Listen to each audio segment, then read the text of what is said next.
Yung araw-araw ko na ginagawa, guys. So andito tayo ngayon sa shop, sa pinagtatrabuhan ko dito sa komisari ng aking pinagtatrabuhan. Yan nga pala, si Roger ay hinahanda lang niya yung ipipremix niya. So yun, so pinakyuhan pa tayo ng gago na yun. So yan, kinukuha niya yung mga flour na gagamitin niya sa pagpipremix. Hinanda niya iba't ibang klase yan, guys. Iba't ibang may tinatawag na mga blueberry, strawberry, yan yung mga ginagawa namin dyan, guys.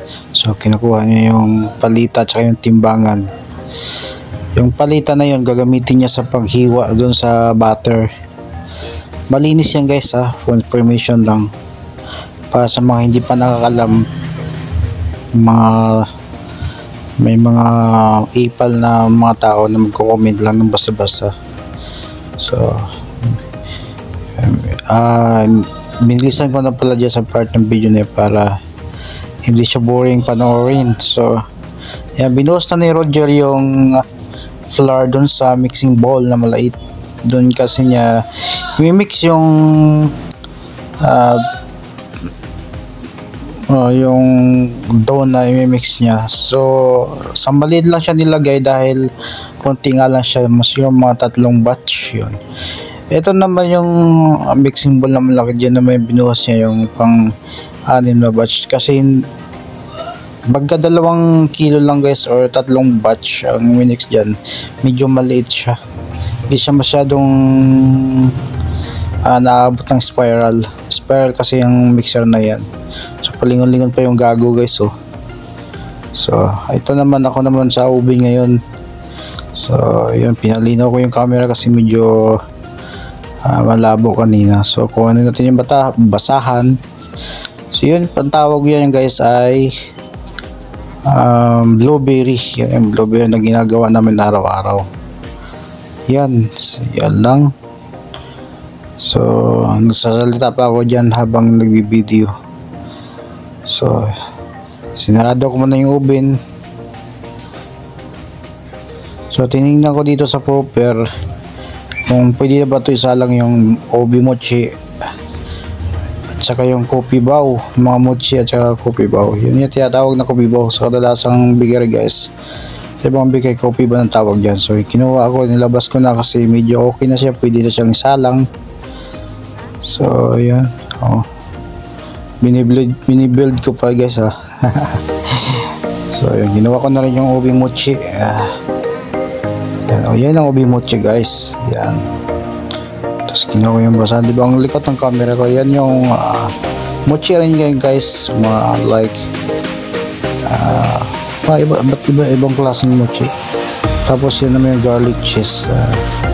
4 lang order kasi yan lang, 4 lang din yung nilayout namin. So ganyan lang ng buhay namin, guys, kapag nag-duty kami, kapag on-duty kami. Ginanap ng video na yan na araw ng Sabado, Agosto 10, 2024. So kumuha ko na sa plansa para sa pang takip yan sa mochi na isa lang. Kailangan kasi may takip para hindi siya masyadong lumubo. Kailangan mga harangan. So nag-timer ako ng mga 3 minutes. Painitin lang natin yan 180 temp. Tapos ito yung mochi na 2 na isa lang ko. So ngayon pinapakita ko sa inyo paano ihango yung mochi. At ikutin ko lang muna yan, guys, kasi first timer pa lang yan. So naganda ko ng 10 minutes or second timer. So naman, kinuha ko na yung nilagay ko kanina na pinainit ko na 2 tray para sa papatungan ko sa mochi. Yung papatong yung mochi. Yung tinameran ko ng 18 minutes. So ito naman yung mga pearl na binabaliktad ko para mapantay yung luto, guys. Ganyan talaga dapat pagka nagsasalang ka. Tinameran ko na second timer 10 minutes. Yun, and 110.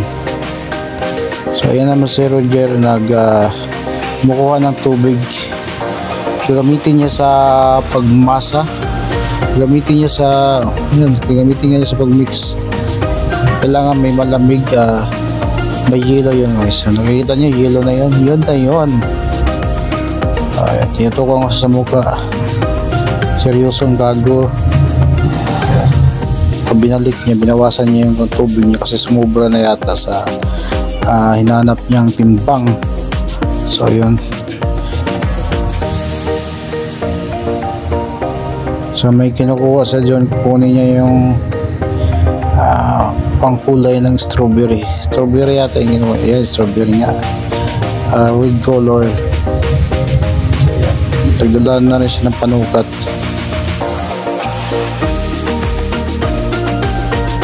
So guys, ganito yung buhay namin.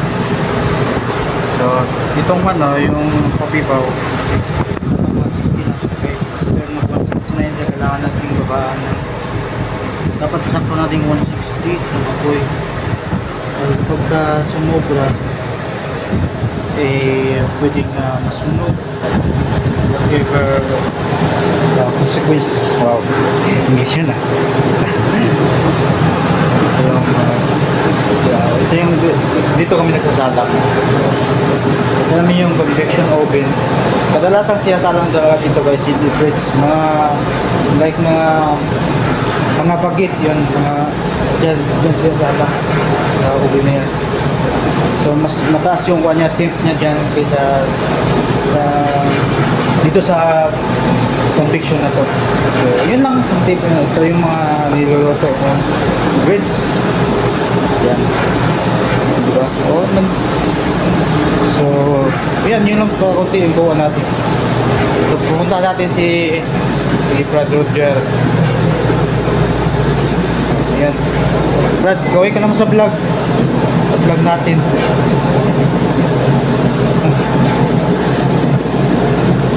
Ano ba ito Brad? Ganyan tagal mo lang niya. Kasi yan gago. Basta siya kanina guys, nabutan na siya ng ulan sa may bandang Mindanao na papasok ng Visayas. So ito yung gamit niyang puti na pinatuyo dito sa electric fan. Yun o. Yun yung electric fan o ito. Ito yung pinakatuyo gamit.